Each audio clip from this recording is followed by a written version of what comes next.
નમસ્કાર દર્શક મિત્રો, કરંટ ટોપિકમાં હું પીનલ આપ સૌનું સ્વાગત કરું છું। ભારત વિશ્વની ત્રીજી આર્થિક મહાસત્તા બનશે અને એવું વડાપ્રધાન નરેન્દ્ર મોદીએ કહ્યું છે ને સાથે જ તેમણે ગેરંટી પણ આપી છે કે આવનારા દિવસોમાં ભારત વિશ્વની ત્રીજી આર્થિક મહાસત્તા બની જશે। ત્યારે આજે ભારત આર્થિક દૃષ્ટિએ ક્યાં જોવા મળી રહ્યું છે, કયા સેક્ટરમાં કેટલી મંદી અને સાથે જ કયા ક્ષેત્રમાં આપણે ખૂબ આગળ જોવા મળી રહ્યા છે, એની સાથે સાથે જે રીતે વાત કરીએ બીજેપી સરકારની વડાપ્રધાન નરેન્દ્ર મોદીના નેતૃત્વની, તો તેમણે પ્રથમ કાળમાં જ્યારે વાત કરી કે અમારા પ્રથમ કાર્યકાળમાં ભારત ટોચના 10 અર્થતંત્ર હતું અને બીજા કાર્યકાળમાં 5 અને એટલા જ માટે હવે જો ત્રીજા કાર્યકાળમાં ભારત ત્રીજી વિશ્વની સૌથી મોટી આર્થિક મહાસત્તા બની જશે અને ત્રીજી ટર્મ ચોક્કસપણે અમારી આવશે તેવું પણ વડાપ્રધાન નરેન્દ્ર મોદીએ કહ્યું। અને આ પ્રસંગ હતું કે જ્યારે દિલ્હીના પ્રગતિ મેદાનમાં આઈસીસીનું ઉદ્ઘાટન તેમના દ્વારા કરવામાં આવ્યું છે। ત્યારે વાત કરીશું કે આજે જે વડાપ્રધાન નરેન્દ્ર મોદી જે સપનું જોઈ રહ્યા છે કે જેમાં ભારત એટલું આગળ જશે આર્થિક દ્રષ્ટિએ, ત્યારે હાલમાં અત્યારે શું સ્થિતિ ભારતની જોવા મળી રહી છે અને આ સપનું કેવી રીતે પૂરું થશે, જે ગેરંટી તેઓ આપી રહ્યા છે કેવી રીતે સફળ થશે, તમામ મુદ્દાઓ પર આપણે કરીશું ચર્ચા। જેની માટે મારી સાથે અહીંયા જોડાયા છે ભાજપના પ્રવક્તા પ્રેરક શાહ, તેમની સાથે છે ઇકોનોમિક્સ બંને ડોક્ટર જયેશ ઠક્કર અને અરવિંદ ગોદાડા, ત્રણેયનું સ્વાગત છે। Welcome to current topic. Okay, સૌથી પહેલા પ્રેરકભાઈ, કારણ કે વડાપ્રધાન નરેન્દ્ર મોદીએ આ વાત કરી છે એટલે આપની પ્રતિક્રિયા લેવા માંગીશ કે જે રીતે વડાપ્રધાન નરેન્દ્ર મોદીએ વાત કરી છે કે ત્રીજી ટર્મમાં પહેલી 3 ઇકોનોમીમાં ગર્વ સાથે હિન્દુસ્તાન ઊભું રહેશે। આપણે સાંભળીએ એટલે બધા જ લોકોને ગર્વ થાય ચોક્કસપણે, અને સાથે જ આ સપનું જે વડાપ્રધાન નરેન્દ્ર મોદી જોઈ રહ્યા છે કઈ રીતે સફળ થશે અને એમની જે આ ગેરંટી અને એમને જે પ્રથમ કાળ અને બીજા કાળની વાત કરી, ત્યારે અત્યારે ભારત દેશની આર્થિક રીતે શું સ્થિતિ આપ જોઈ રહ્યા છો અને એમનું જે આ સપનું છે કેવી રીતે પૂરું થઈ શકે છે, શું લાગે છે આપને પીનલભાઈ? પિનલબેન, જે આપણે વાત કરી કે ભારત એ કેવી રીતે આગળ વધશે અને કેવી રીતે પાછલા 9 વર્ષોની અંદર આગળ વધ્યું છે, જે પ્રધાનમંત્રી શ્રી નરેન્દ્રભાઈ મોદી સાહેબે કીધું કે ભારત એ ત્રીજા નંબરની સૌથી મોટી અર્થવ્યવસ્થા બનશે, તો 2014માં જયારે ભારતીય જનતા પાર્ટીની સરકાર આવી અને નરેન્દ્રભાઈ મોદી સાહેબનું શાસન આવ્યું, એ વખતે આપણો દેશ 10મા નંબરની અર્થવ્યવસ્થા હતું। પાછલા 9 વર્ષમાં આપણે રશિયા, ઇટાલી, બ્રાઝિલ, યુકે અને ફ્રાન્સ એ જેવા દેશોને પાછળ રાખીને આજે 5મી સૌથી મોટી અર્થવ્યવસ્થા બન્યા છે અને જીડીપી આપણા દેશનો $3.7 ટ્રિલિયન થયો છે, જે આપણે $5 ટ્રિલિયન ઇકોનોમીની આપણે અપેક્ષાની ટાર્ગેટ સાથે આપણે આગળ વધતા હતા। પરંતુ સૌથી અગત્યની વાત એ છે કે 1947 થી લઈ અને 2014 સુધી દેશમાં કુલ ફોરેન ડાયરેક્ટ ઇન્વેસ્ટમેન્ટ $950 બિલિયન આવ્યું, જેમાંથી પાછલા 9 વર્ષમાં એટલે કે $950 બિલિયન માંથી $532 બિલિયન પાછલા 9 વર્ષમાં આવ્યા। ન માત્ર આ એક રેકોર્ડ બન્યો છે, પરંતુ વિશ્વની અંદર આ એક રેકોર્ડ બન્યો છે કે 162 દેશની અંદરથી ભારતમાં ફોરેન ડાયરેક્ટ ઇન્વેસ્ટમેન્ટ આવ્યું અને જુદા જુદા 61 સેક્ટરની અંદર આ રોકાણ આવ્યું છે। અને એના જ કારણે IMF ના ચીફ ક્રિસ્ટીના જોર્જીવાએ હમણાં કીધું હતું કે India bright spot of the world છે। યુકે ના MP કરણ બિલિમોરાએ કીધું કે ભારત જે રીતે આગળ વધી રહ્યું છે એ વિશ્વનું સૌથી મોટું અર્થતંત્ર બનશે એવી એમને અપેક્ષા છે। અને અલગ અલગ તમે વિશ્વ બેંકના બી તમે પ્રેસિડેન્ટનું હમણાં સ્ટેટમેન્ટ જોયું તો એમણે કહ્યું કે ભારતે રિસેશનની અંદર એક રેઝિલિયન્ટ ઇકોનોમી છે, કે જ્યારે યુકે જેવા દેશની અંદર 75% રિસેશન આવવાની શક્યતા છે, ત્યારે ભારતની અંદર મંદી આવવાની કોઈ પણ શક્યતા નથી। અને આની પાછળના તમે કારણ જુઓ અલગ અલગ, તો એની પાછળ આજે દેશના અર્થતંત્રનું જો સૌથી મોટું બેરોમીટર હોય તો આપણું જીએસટી કલેક્શન છે। સતત month on month GST collection 1.5 lakh crore કરતા સતત વધારે આવે છે। ભારતના વિશ્વના અલગ અલગ દેશોએ ભારતના રૂપિયાની અંદર ટ્રેડ કરવા માટે તૈયાર થાય, એમાં છેલ્લે હમણાં શ્રીલંકા હોય કે અગાઉના જે દેશો હોય, 17 જેટલા એવા દેશો છે કે જેણે ભારત સાથે વેસ્ટ્રો એકાઉન્ટ ખોલાયા છે। અને ભારતનું જે એક્સપોર્ટ છે એ પણ ખૂબ મોટા પ્રમાણમાં થાય છે। ન માત્ર ઓવરઓલ એક્સપોર્ટ, તમે માત્ર હું આપણા સ્માર્ટફોનની વાત કરી, અત્યારે આપણે ડિજિટલી જોડાયેલા છે વર્ચ્યુઅલી। સ્માર્ટફોન એક સમય ભારતની અંદર માત્ર 2 કંપની હતી 2014 પહેલા, અત્યારે 232 કરતા વધારે કંપની છે। અને માત્ર મે મહિનામાં જ મે 2023માં ભારતના સ્માર્ટફોનનું એક્સપોર્ટ 12,000 કરોડ રૂપિયાને ક્રોસ થયું। અને હમણાં જુલાઈ 2023માં IMF નો જે રિપોર્ટ આવ્યો એમાં અલગ અલગ દેશના જીડીપીના એમણે નંબર આંક્યા છે, તો એમાં ભારતનો 2022 માટેનો ગ્રોથ 7.2%નો એમણે એક અંદાજ મૂક્યો છે। સાથે સાથે એ જ સમય એમને યુએસનો 2.1%, જર્મનીનો 1.8%, બ્રાઝિલનો 2.9% અને સ્પેનનો 5.5%।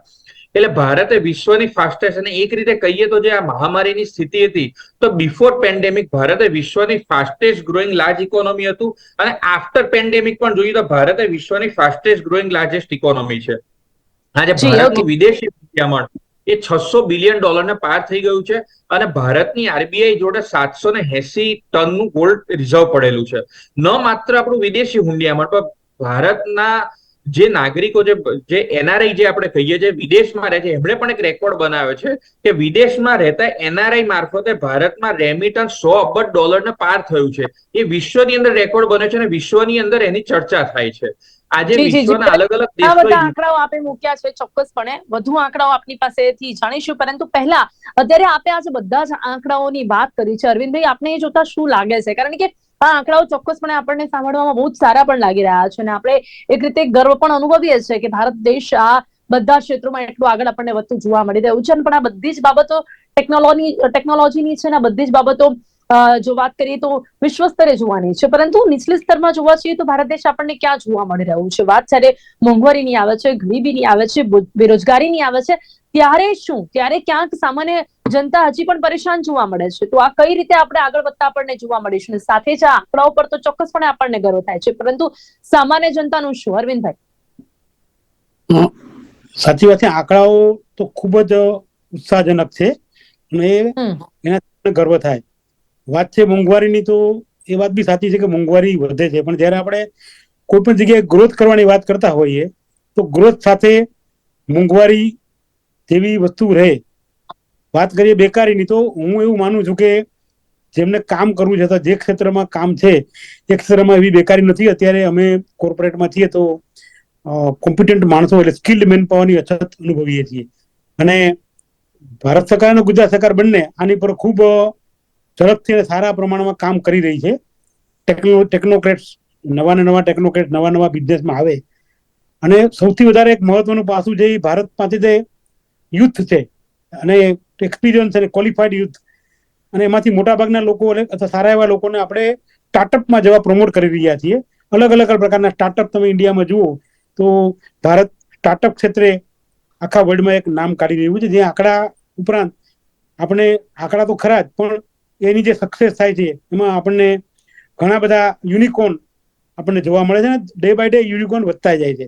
કોઈ પણ પ્રોજેક્ટ કરો એટલે એમાં સ્ટાર્ટઅપમાં કે કોઈ પણ પ્રોજેક્ટમાં 5-10% આપણને એમાં નિષ્ફળતા જોવા મળે, પણ એ નિષ્ફળતા સાથે જે સફળતાના આંકડાઓ છે, સર્વિસ સેક્ટર લો, મેન્યુફેક્ચરિંગ લ્યો, ફાર્મિંગ લ્યો, કે બીજા અનેક ક્ષેત્રોમાં, ઇન્ક્લુડિંગ જે રૂપી હમણાં છે પેલા ભાઈ કહ્યું કે આ બધા ક્ષેત્રમાં ભારત ખૂબ પ્રગતિ કરી રહ્યું છે, ને આખા વર્લ્ડમાં આજે ભારતનું નામ લેવાય છે. ઇવન લેટેસ્ટ આપણે જોઈએ, ઇવન ટેમ્પલ ઇકોનોમી પણ ભારતને ખૂબ બેનિફિટ કરી શકે એમ છે. અને એટલે હમણાં આ ટેમ્પલ ઇકોનોમી ઉપર પણ સરકાર અને સંતો, જે આપણે કહીએ છીએ, એ લોકો ધ્યાન આપી, અને એ ટેમ્પલ ઇકોનોમી ભારતને 3જા નંબરે લઈ જવામાં મદદ કરશે, એમાં પણ કોઈ અશક્યતા નથી. એટલે આ બધા અલગ અલગ, હવે અત્યારે ગુજરાતની જ વાત કરીએ તો જે અલગ અલગ રોકાણો આવે છે ગુજરાત પ્રમાણે, કારણ કે ભારતનો વિકાસ કરવો હોય તો ગુજરાતનો વિકાસ અનિવાર્ય છે. તો ગુજરાત માટે વાત કરીએ તો ચિપ્સ અને સેમી કંડક્ટરના પ્રોજેક્ટ મોટા પાયા પર રોકાણ આવી રહ્યા છે. કોમનવેલ્થ ગેમ અને ઓલિમ્પિકની આપણે અહીંયા આયોજન કરી રહ્યા છે. આનાથી પણ ઘણું મોટું રોકાણ આ દેશમાં આવશે, અને ઇકોનોમીને બૂસ્ટ મળશે. આપણે સ્પોર્ટ્સમેન પણ તૈયાર કરી રહ્યા છે, અને સ્પોર્ટ્સ રિલેટેડ એક્ટિવિટી, મેં કહ્યું એમ ટેમ્પલ ઇકોનોમી, ઇવન ફાર્મિંગ, એગ્રીકલ્ચરમાં પણ ઘણા બધા સુધારાઓ આવી રહ્યા છે, એમાં અવકાશ છે. હું હજી સૂચન પણ કરીશ કે જો આપણે સ્ટાર્ટઅપ બીજા ક્ષેત્રમાં છે, તો એગ્રીકલ્ચરમાં આપણે સ્ટાર્ટઅપને કરીએ તો ચોક્કસ આ પણ એક નવો એરિયા છે. જી, જી, જી, બિલકુલ. હવે જયેશભાઈ, પહેલા તો જે આઈસીસી કોમ્પ્લેક્સ વિશ્વના ટોચના 10 પ્રદર્શન અને સંમેલન પરિસરોનું પૈકીનું એક છે, જેનું ઉદ્ઘાટન કરવામાં આવ્યું છે, અને એવા જ પ્રસંગમાં વડાપ્રધાન નરેન્દ્ર મોદીનું આ સપનું કેવી રીતે જોઈ રહ્યા છો બંને? એટલે આ એક સ્વપ્ન આ એક સ્વપ્ન જે નરેન્દ્રભાઈ મોદી જોઈ રહ્યા છે, એ કદાચ 142 કરોડ ભારતીયોનું સ્વપ્ન છે. દરેક ભારતીયને લાગે છે કે ભારત એક વિકાસશીલ દેશ નહીં, હવે વિકાસમાન દેશ તરફ આગળ વધી રહ્યો છે.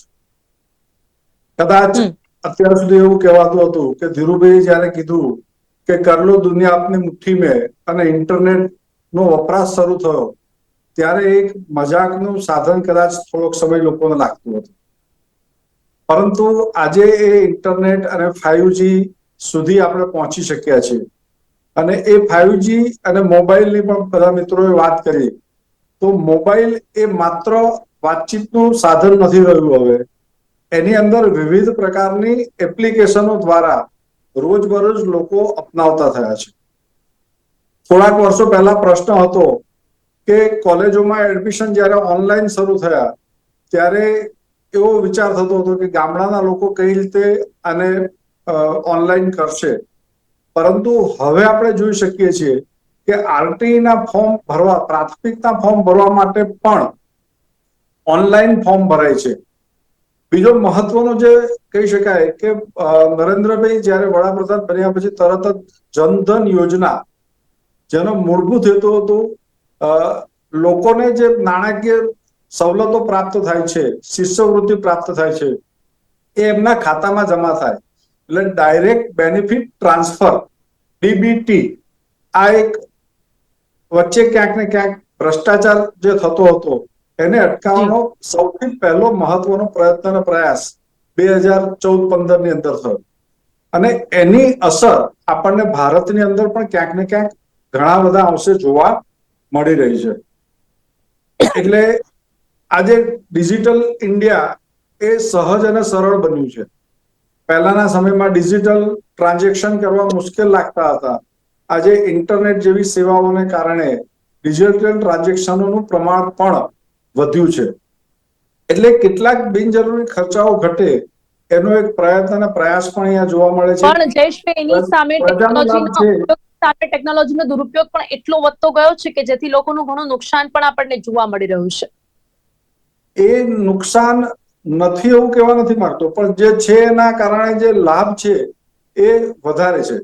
કોઈ પણ વસ્તુ હશે તો એનો લાભ પણ છે અને ગેરલાભ પણ છે, પણ ગેરલાભ કરતા અહીંયા લાભનું પ્રમાણ આપણને વધારે જોવા મળે છે, એ કહી શકીએ. ક્યાંક ને ક્યાંક લોકો કહેતા હોય છે કે ભારતના લોકો વિદેશ તરફ અભ્યાસ માટે જઈ રહ્યા છે. બ્રેઇન ડ્રેઇન આવો શબ્દ પહેલાના સમયમાં વપરાતો હતો, પરંતુ આને બ્રેઇન ડ્રેઇન શબ્દ નથી વાપરતો. આજે ભારતના લોકો વિશ્વની અંદર ગયા છે, તો નજીકના ભવિષ્યમાં ભારત એક વિશ્વગુરુ બનશે એવું સ્વપ્ન પણ આપણને સાકાર થતું હોય એવું દેખાઈ રહ્યું છે. વિશ્વના દરેક દેશની ભારતીય લોકો એ આગળ વધતા રહ્યા છે, અને એને કારણે અર્થશાસ્ત્રની દ્રષ્ટિએ પણ જોઈએ તો વિદેશી હુંડિયામણની અછત હવે ભારતની અંદર રહી નથી, એ નાદારે ચોક્કસ કહી શકાય બેન. જી, એટલે કોઈ સૌથી વધારે પરિબળ કયો જવાબદાર આપણે કહી શકીએ છીએ અહીંયા કે જેમાં આપણે જે એફડીઆઈ એટલે કે જે ફોરેન ડાયરેક્ટ ઇન્વેસ્ટમેન્ટ છે એમાં આપણે ક્યાંક આગળ વધતા જોવા મળી રહ્યા છે? કયા કયા સેક્ટર્સની આપણે વાત કરી કે જેમાં આપણે પ્રગતિ કરતા જોવા મળી રહ્યા છે, જેના કારણે અને સાથે જ વડાપ્રધાન નરેન્દ્ર મોદીનું નેતૃત્વ પણ કહી શકાય છે, ભારતની છબી જે રીતે વિશ્વ સ્તરે આપણને સુધરતી જોવા મળે છે, જેથી કરીને જે તમામ બીજા વિશ્વના દેશો છે તે આપણી સાથે હવે એમઓયુઝ કરતા થયા છે. કયા ક્ષેત્રમાં સૌથી વધારે આપણે પ્રગતિ કરતા અહીંયા જોવા મળી રહ્યા છે? પિનલબેન, જો આપે જે સવાલ પૂછ્યો કે કયા એવા સેક્ટરો લાગે છે કે જ્યાં ફોરેન ડાયરેક્ટ ઇન્વેસ્ટમેન્ટ મોટા પ્રમાણમાં આવે છે, પરંતુ પહેલી વખત ભારતના ઇતિહાસની અંદર અલગ અલગ સેક્ટરો આઈડેન્ટિફાય કર્યા અને એના માટે પીએલઆઈ સ્કીમ બી મૂકી અને કંપનીઓને આમંત્રણ આપે કે વિદેશની કંપની ભારતમાં આવે, ભારતમાં ઉત્પાદન કરે, ભારતના યુવાનોને રોજગાર આપે, ભારત સરકારને ટેક્સ ચૂકવે, એ ટેક્સમાંથી ભારત સરકારે વિવિધ લોક કલ્યાણની યોજનાઓ મૂકે અને જે માલનું ઉત્પાદન થાય એમાં made in India, make in India લખાતું હોય. અને આજે એનું જ પરિણામ છે કે 9 વર્ષના અંતે હું તમને કેટલાક એવા સેક્ટરો કહું છું કે જ્યાં ભારતે ખૂબ મોટો ગ્રોથ કર્યો છે. આજે ખાંડના ઉત્પાદનમાં બ્રાઝિલને પાછળ રાખીને વિશ્વમાં નંબર 1 ઉપર ભારત આવ્યું છે. સ્ટીલના ઉત્પાદનમાં જાપાનને પાછળ રાખીને વિશ્વમાં નંબર 2 ભારત બન્યું છે. મોબાઈલના ઉત્પાદનમાં વિયેટનામને પાછળ રાખીને નંબર 2 ભારત બન્યું છે. સૌર ઉર્જાના પ્લાન્ટમાં વિશ્વમાં નંબર 2 નું સ્થાન ભારતનું છે. કાપડના ઉત્પાદનમાં ઇટાલીને પાછળ રાખીને નંબર 2 ભારત બન્યું છે. વીજળીના ઉત્પાદનમાં રશિયાને પાછળ રાખીને નંબર 3 ભારત બન્યું છે. ઓટોના ઉત્પાદનમાં જાપાનને પાછળ રાખીને નંબર 3 ભારત બન્યું છે. ઔદ્યોગિક ઉત્પાદનમાં અમેરિકાને પાછળ રાખીને નંબર 2 ભારત બન્યું છે. નોમિનલ જીડીપીમાં વિશ્વની 5મા નંબરની અર્થવ્યવસ્થા ભારત બન્યું છે. પર્ચેસિંગ પાવર પેરિટીમાં વિશ્વની 3જા નંબરની અર્થવ્યવસ્થા ભારત બન્યું છે. જર્મનીને પાછળ રાખીને 5મા નંબરનું સૌથી મોટું સ્ટોક માર્કેટ ભારત બન્યું છે. રિન્યુએબલ એનર્જીમાં વિશ્વમાં વિશ્વમાં 3જા નંબરની રિન્યુએબલ એનર્જી ભારતમાં પ્રોડ્યુસ થાય છે. અને જેમ સાહેબે જે વાત કરી, વિશ્વમાં 3જા નંબરના સૌથી વધુ સ્ટાર્ટઅપ એ ભારતમાં છે. એટલે અત્યારની સ્થિતિની અંદર હું અત્યારે હમણાં કહી શકી કે જયેશભાઈ કહ્યું દરેક ભારતીયનું જે સપનું છે એ સ્વપ્ન દેખાતા કભી જો આ હર ધડકન में है एक नया भारत बनाने का इरादा मन में है बढ़ रहे हम प्रगति की ओर इस रफ्तार से विश्व भी कर रहा है हमको नमन उस पार से. વિશ્વના દેશો જે રીતે ભારતને માન સન્માન આપી રહ્યા છે એની પાછળના આ જ કારણો છે. અને કેટલીક વિગત જે આપણે ભારતની અંદર રહીએ પરંતુ આપણને ધ્યાન નથી કે અનેક વસ્તુઓમાં આપણે અત્યારે ઓલ ટાઈમ હાઈ ઉપર ચાલે છે. આપણા દેશનું market cap all time high ઉપર છે, વિદેશી મુદ્રા ભંડોળ ઓલ ટાઈમ હાઈ ઉપર છે, foreign direct investment all time high ઉપર છે, foreign portfolio investment all time high ઉપર છે, PE investment all time high ઉપર છે, ઈપીએફઓ માં નોંધણી ઓલ ટાઈમ હાઈ ઉપર છે, સેન્સેક્સ અને નિફ્ટી ઓલ ટાઈમ હાઈ ઉપર છે, digital landed all time high ઉપર છે, એફઆઈઆઈ રોકાણ ઓલ ટાઈમ ઉપર છે, infra budget all time high ઉપર છે, જીએસટી કલેક્શન ઓલ ટાઈમ ઉપર છે, મેક ઇન ઇન્ડિયા અંતર્ગત વસ્તુઓની નિકાસ ઓલ ટાઈમ ઉપર છે, માથાદીઠ આવક ઓલ ટાઈમ હાઈ ઉપર છે, ઈ-વે બિલ ઓલ ટાઈમ ઉપર છે, સ્ટાર્ટઅપમાં રોકાણ ઓલ ટાઈમ ઉપર છે, ઇઝ ઓફ ડુઈંગ બિઝનેસમાં આપણો રેન્કિંગ ઓલ ટાઈમ ઉપર છે, ગ્લોબલ ઇનોવેટિવ ઇન્ડેક્સમાં આપણો નંબર ઓલ ટાઈમ હાઈ ઉપર છે, ગોલ્ડ રિઝર્વ ઓલ ટાઈમ ઉપર છે, ગ્લોબલ કોમ્પિટિટિવ ઇન્ડેક્સમાં આપણો નંબર ઓલ ટાઈમ ઉપર છે, એનપીએ માં રિકવરી આપણી ઓલ ટાઈમ ઉપર છે. અને એટલે જ એવું કહી શકાય કે અરુણ ગગન પર મહાપ્રગતિ કા અબ ફિર મંગલ ગાન ઉઠા કરવટ બદલી અંગડાઈ લી સોયા હિન્દુસ્તાન. જી જી પ્રેરકભાઈ, આપને પણ ફરી પણ એ સવાલ પૂછીશ. આપણે જે પણ વાત કરી કે બધા ક્ષેત્રોમાં આપણે ઓલ ટાઈમ હાઈ ઉપર છીએ, ચોક્કસપણે માનવું રહ્યું. ચલો, આપણે જીએસટી કલેક્શન બહુ જ સરસ રીતે આપણે કરી રહ્યા છે, ટેક્સ કલેક્શન પણ થઈ રહ્યું છે, પણ જયારે વાત એના ઉપયોગની આવે છે જનતા માટે, તો એમાં આપણે ક્યાં છીએ? કયા શેની આવે? જયારે વાત જીએસટી કલેક્શન અને ટેક્સ કલેક્શનના પૈસા કે જે જનતા માટે હોય છે, હવે વાત જયારે એના ઉપયોગની આવે છે જનતા માટે, એમાં આપણે ક્યાં છીએ? સાથે જ વાત હમણાં જ અરવિંદભાઈને પૂછી કે વાત ગરીબી, બેરોજગારી અને મોંઘવારી પર આવીને પણ ઉભી રહે છે કે ભારત દેશ ત્યારે આપણને લોકોને દેખાડવા માટે અને આપણે વિશ્વ સ્તરે આગળ વધતા જોવા મળી, ત્યારે નાના પાયે જોવા જઈએ તો સામાન્ય જનતાની શું સ્થિતિ છે એ પણ જોવી પડે કે કેમ, પ્રેરકભાઈ? જી, તમે જુઓ કે સરકાર જે છે તો એક બાજુ ઉદ્યોગો, આજે આપણી જે એમએસએમઈ છે એનો પણ દેશમાં ખૂબ મોટો ફાળો છે. એમએસએમઈ આપણા દેશનો બેકબોન કહેવાય છે અને દેશના જે ઉત્પાદનના જીડીપીમાં 29% ફાળો એમએસએમઈ નો છે, દેશની નિકાસમાં 45% ફાળો એમએસએમઈ છે. એમએસએમઈમાં 96% એમએસએમઈ માઇક્રો એમએસએમઈમાં આવે છે. અને એટલા માટે જયારે આત્મનિર્ભર ભારત પેકેજ આપ્યું કોરોનાના ટાઈમમાં, તો સૌથી પહેલા જ એમએસએમઈ માટે એક સ્કીમ લાવે, emergency credit line guarantee scheme, કે જેમાં મૂડી અને વ્યાજ આ બંને જે છે કેપિટલ, એની જે જવાબદારી એ સરકારની રાખીને એમાં ખૂબ મોટા પ્રમાણમાં લોકોએ લાભ લીધો. સાથે સાથે બીજો એક નિયમ લાગે કે 200 કરોડ રૂપિયા સુધીના કોઈ પણ સરકારી ટેન્ડર હશે તો એની અંદર વિદેશની કંપનીને ઇન્વાઇટ કરવામાં નહીં આવે, કે જેથી માત્ર એને એમએસએમઈ ને લાભ મળે ને એમએસએમઈ ને એ કોમ્પિટિશન ઓછી નડે. ત્રીજો જે સરકારે નિયમ લાવ્યો એ પણ એમએસએમઈ માટે જ એટલો લાવ્યો કે એમએસએમઈ ઇન્ડિપેન્ડન્ટ નથી, ક્યાંક ને ક્યાંક કોર્પોરેટ ઉપર ડિપેન્ડન્ટ છે. તો કોર્પોરેટે પોતાના કુલ ઓર્ડરના 25% ઓર્ડર એમએસએમઈ ને આપવા પડશે અને એમએસએમઈ ને એનું જે પેમેન્ટ છે 45 દિવસની અંદર આપવું પડશે. જે ફિકી અને એફઆઈઆઈ ની એફઆઈએ વાળાની વર્ષોથી માંગણી હતી કે એમએસએમઈ ની વ્યાખ્યા બદલવામાં આવે, તો વ્યાખ્યા બદલવાનું કામ પણ અત્યારે સરકારે કર્યું કે જેથી કરીને એમએસએમઈ ટકી શકે અને ટર્નઓવર ની અંદર ખૂબ મોટા પ્રમાણની અંદર એમને લાભ મળી રહે. એટલે સરકાર એક તરફ એમએસએમઈ નું પણ ધ્યાન આપે છે, બીજી બાજુ ઉદ્યોગ વેપાર ધંધા મોટા ઇન્ડસ્ટ્રી વાળાનું ધ્યાન આપે છે અને નાના રેડી પટરી વાળા છે તો એના માટે પણ અલગ અલગ યોજના જે કોરોના ટાઈમની અંદર છે એ લાયા છે. એટલે સરકાર એક જોઈએ તો હોલિસ્ટિક એપ્રોચ સાથે ચોક્કસપણે નાના વેપારીઓ માટેની ઘણી બધી યોજનાઓ બહાર તો આવે છે પણ એમના સુધી પહોંચતી નથી. તકલીફ ત્યાં છે. આપણે બધા જ સેક્ટરમાં જે વાત છે ને બધા જ ઊંચા લોકોની છે, બધા જ મધ્યમ વર્ગ ને અમીર વર્ગના લોકો માટેની વાતો છે, ત્યાં આપણે બહુ જ સુધારો જોઈ રહ્યા છે. પણ જયારે વાત ગરીબોની આવે છે ને ત્યારે આપણે જોઈએ છે કે જનતા હેરાન છે ને એ માનવું જ પડે. અરવિંદભાઈ, માનો છે કે નહીં? આ વાત સાથે સહેમત છો કે નહીં? બેન, નાના વેપારીની આપ જે વાત કરો છો તો નાના વેપારીઓ માટે પણ કોરોના પછી જે 1 લાખની લોન વિધાઉટ ગેરંટી લાવ્યા, આ સરકાર લાવી અને સહકારી બેંકો મારફતે ખૂબ મોટા પ્રમાણમાં આ પૈસાઓ નાના વેપારીને મળ્યા છે, ચૂકવાયા છે અને એની રિકવરી પણ આવે છે. એટલે એનો અર્થ એવો કે એ બેઠો થઈ રહ્યો છે. નરેન્દ્રભાઈની એક ખાસિયત છે કે કોઈ પણ એડવર્સિટી એટલે કોઈ પણ આફત કે કોઈ તકલીફ હોય એમાં એ એક અવસર શોધે છે અને અવસરમાં પલટી અને એનો બેનિફિટ લે છે. આપણે જોઈએ કોરોનામાં 140 કરોડ લોકોને આપણે દવા આપી, કોઈ પણ પ્રકારના હર્ડલ વગર મફત દવાઓ આપી, દરેક એક નાગરિકને ફ્રી દવાઓ મળી કોરોનાની. એમાં કેટલા લોકોનું સ્વાસ્થ્ય અથવા તો જિંદગી બચી ગઈ એમ કહી. કોઈ ક્યાંક કચાશ હશે, કંઈક પ્રોબ્લેમ હશે, એ હોઈ શકે. આવડો મોટો દેશ છે, અલગ અલગ ભાષા, અલગ અલગ જગ્યાઓ છે. પણ નરેન્દ્રભાઈની જે આ ખાસિયત છે, ગુજરાતમાં હતા ત્યારથી, ગુજરાતમાં મુખ્યમંત્રી નતા પહેલા પણ, ભૂકંપમાં પણ જે નરેન્દ્રભાઈએ આફતને અવસરમાં પલટી, એ કોઈ હોદ્દા પર પણ નતા. અને એ જે સૂચનો સરકારને કર્યાને જે અમલ થયો, આજે કચ્છ ક્યાં પહોંચ્યું 30-40 વર્ષમાં. એટલે નરેન્દ્રભાઈની જે એક ખાસિયત છે, કોઈ પણ આફતને અવસરમાં પલટવી. એટલે મોંઘવારી પણ એમના ધ્યાનમાં છે જ. અને આ સ્વીકારો છો કે થોડી મોંઘવારી ત્યાં છે, પણ ઓવરઓલ તમે ગામડામાં જુઓ તો રૂરલ ઇકોનોમી એટલી બધી બૂસ્ટ થઈ છે કે દરેક ગામડાઓમાં, નાના અને પછાત ગામડાઓ, બિહાર, આસામમાં જાઓ ત્યાં પણ તમને બ્રાન્ડેડ સાબુ, શેમ્પુ કે અનેક વસ્તુઓ મળે છે અને વેચાય છે. 24 કલાકની તો 12 કલાક પાવર હોવાથી દરેક ગામડામાં આપણે આઈસ્ક્રીમ ખાવા મળે છે. એટલે આ એક ખાલી એક્ઝામ્પલ છે કે મોંઘવારી છે, અને કદાચ એનું હાઈપ વધારે છે એના કરતા. હું એમ નથી કહેતો મોંઘવારી નથી, પણ એની સામે જે લોકોની આવક, વાસ્તવિક આવક પણ વધે છે.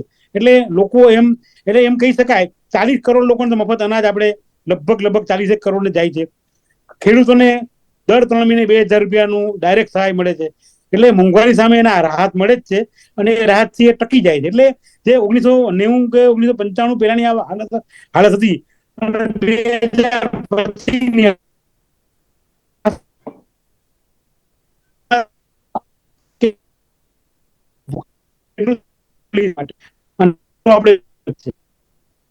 જી અરવિંદભાઈ ના ત્યાં થોડું ઇન્ટરનેટ કનેક્શન છે, એટલે આપણને વસ્તુ પ્રોપર નથી સંભળાઈ રહ્યો. જયેશભાઈ, આજે ખાસ કરીને જે સપનાની આપણે વાત કરી રહ્યા છે, જે આજે મેઇન જે આપણો મુદ્દો છે કે જે ભારત દેશ છે તે એક વિશ્વની ત્રીજી સૌથી મોટી અર્થવ્યવસ્થા બનશે, ત્યારે હવે આપણે રિસર્ચ બેઝ ઉપર કરીએ તો કયા સેક્ટર્સમાં વધુ ધ્યાન આપવાની જરૂરિયાત છે? આપણે ઘણી સારી બાબતો કરી કે આપણે ઘણા ઉપર આવ્યા છીએ, પણ હવે વાત એ કે આપણે એકચ્યુઅલમાં કયા એવા સેક્ટર્સ છે કે જ્યારે એના ઉપર કામ કરવાની જરૂરિયાત છે, કઈ એવી બાબતો છે હજી પણ જેના ઉપર કામ કરવાની જરૂરિયાત છે, જેથી કરીને આપણે સૌ જે વડાપ્રધાન નરેન્દ્ર મોદી જે સપનું જોઈ રહ્યા છે, જે દરેક ભારતીયનું છે, એ પૂરું થઈ શકે? જયેશભાઈ.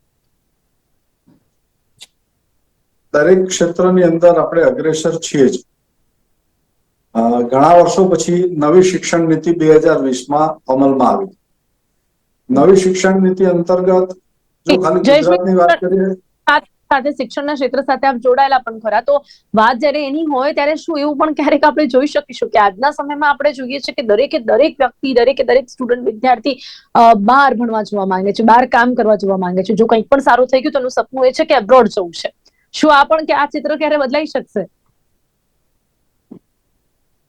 ધીમે ધીમે એક પ્રકારની પરિસ્થિતિનું નિર્માણ થશે. 2000 એના અનુસંધાનમાં વાત કરતો હતો કે નવી શિક્ષણ નીતિ જે 2020માં લાગુ પડી છે, એ ઘણા વર્ષો પછી, 36 વર્ષ પછી શિક્ષણ નીતિમાં બદલાવ લાવવાનો પ્રયત્ન અને પ્રયાસ થયો. એટલે આવકાર્ય કહી શકાય એવી બાબત કઈ છે. એમાં આપણે જેમ વિદેશની વાત કરીએ, જે વિદેશ તરફ વિદ્યાર્થી આકર્ષાય છે, તો ત્યાંના જેવી એક ક્રેડિટ સિસ્ટમ, હમણાં જ આપણે આજકાલ એની ચર્ચામાં પણ તમે ક્યાંક લેવાના હશો કે ક્રેડિટ સિસ્ટમની અંદર ફેરફાર આવી રહ્યા છે. ગ્રેજ્યુએશન અત્યાર સુધી 3 વર્ષનું, તો હવે 4 વર્ષનું ઓનર્સ ગ્રેજ્યુએશન પણ થઈ શકે એ પ્રકારના પણ પ્રયત્ન છે. માસ્ટર ડિગ્રી 5 વર્ષે મળી શકે એ પ્રકારના પ્રયત્ન છે. એમાં પણ શોધ અને સંશોધન નવા થતા રહે, એવા વિચારોને આવકાર્ય કહી શકાય. કોઈ પણ વિદ્યાર્થી ભણેલો એમને ન રહે. ગ્રેજ્યુએટ ના થાય તો ફર્સ્ટ યર કર્યું હોય તો એને સર્ટિફિકેટની ડિગ્રી મળે, સેકન્ડ યર હોય તો ડિપ્લોમા મળે, 3જા વર્ષે ડિગ્રી, 4થા વર્ષે ઓનર્સની ડિગ્રી મળે. આ જે ફોરેન કલ્ચર છે એને અહીંયા ક્યાંક ને ક્યાંક લાવવાનો પ્રયત્ન અને પ્રયાસ છે. સાથે સાથે પ્રેક્ટિકલનું મહત્વ વધે એવો પણ પ્રયત્ન અને પ્રયાસ શિક્ષણની અંદર લાવી. જી. હવે સમય બહુ જ ઓછો છે. પ્રેરકભાઈ, અંતે આપની પ્રતિક્રિયા, ખરેખર કયા ક્ષેત્રમાં હજી પણ કામગીરીની જરૂરિયાત છે કે જેમાં સૌનો સાથ સહકારની પણ જરૂરિયાત છે, જેથી કરીને આપણે સૌ મળીને પણ આ સપનાને પૂરું કરી શકીએ?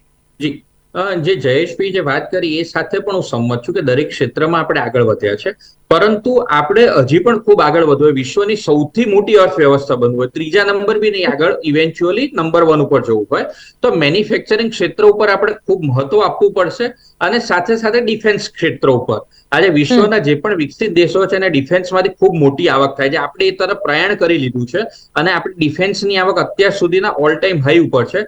પરંતુ હજી જેટલા ડિફેન્સના જે અલગ અલગ વસ્તુઓ છે ભારતમાં ઉત્પાદન કરીને આપણે અલગ અલગ દેશોની અંદર જ્યારે સેલ કરીશું તો એમાંથી આપણે ખૂબ મોટી આવક થશે. એ ડિફેન્સ અને મેન્યુફેક્ચરિંગ આ બે ઉપર જો આપણે વધારે ફોકસ આપીએ તો આગળ ઉપર ભારત માટે સારું રહેશે. જી જી જી બિલકુલ, અને ચોક્કસપણે જેમાં જે તે ક્ષેત્રો છે તેના પર પણ ધ્યાન આપવાની જરૂરિયાત છે, અને સાથે જ આ બધા ક્ષેત્રોમાં આપણે જે રીતે આગળ વધી રહ્યા છે, જે જોતા તો લાગે છે, આપણે કહી શકીએ છીએ કે વડાપ્રધાન નરેન્દ્ર મોદીની જે ગેરંટી છે અને તે જે સપનું જોઈ રહ્યા છે તે ચોક્કસપણે પૂર્ણ થશે. સમય સમાપ્ત થાય છે. પ્રેરકભાઈ, અરવિંદભાઈ, જયેશભાઈ, તમને મારી સાથે ચર્ચામાં જોડાયા તે બદલ આપનો ખૂબ ખૂબ ધન્યવાદ. Thank you so much. તો ભારત વિશ્વની ત્રીજી આર્થિક મહાસત્તા બનશે, આ સાંભળીને પણ આપણા સૌને ગર્વની અનુભૂતિ થાય, પરંતુ છતાં પણ ત્યાં સુધી પહોંચવા માટેનો જે રસ્તો છે થોડોક અઘરો છે, જેમાં કયા કયા ક્ષેત્રોમાં કામ કરવાની જરૂરિયાત છે, કેવી રીતે આગળ વધવાની જરૂરિયાત છે, અને આ બધું જ હોવા છતાં કઈ એવી સમસ્યાઓ છે ભારત દેશની કે જેનો હલ લાવવાની પણ જરૂરિયાત છે, ને કેવી રીતે તે મુદ્દા ઉપર ચર્ચા કરવાનો પ્રયાસ કર્યો છે. કરંટ ટોપિકમાં અત્યારે બસ આટલું જ. ફરીથી મળીશું એક નવા વિષયની સાથે. ત્યાં સુધી રજા આપશો. નમસ્કાર.